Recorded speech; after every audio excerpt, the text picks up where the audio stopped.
Poultry মুরগি তো আমরা সকলে সবসময় খেয়েই থাকি, কিন্তু আজকাল দেশি মুরগি তেমন একটা পাওয়া যায় না। তাই দেশি মুরগির পরিবর্তে তোমরা এভাবে কক মুরগি রান্না করে খেতে পারো। এগুলো কিন্তু খেতে একদমই দেশি মুরগির মতো হয়। যারা খাওনি তারা বাড়িতে অবশ্যই একবার এভাবে খেয়ে দেখো। মাংসটাকে কেটে ধুয়ে পরিষ্কার করে নিয়েছি। আমি কিন্তু এখানে মাংসের চামড়া, পা, মাথা, গিলে মেটে সবই নিয়েছি। তোমরা না চাইলে নাও নিতে পারো।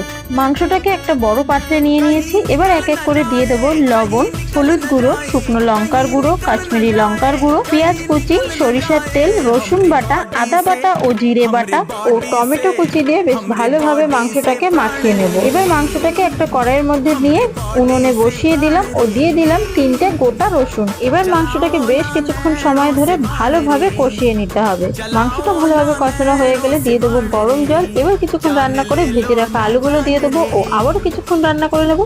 গ্রেভিটা ঘন হয়ে আসলে উপর থেকে গরম মশলা গুঁড়ো ছড়িয়ে নামিয়ে পরিবেশন করব।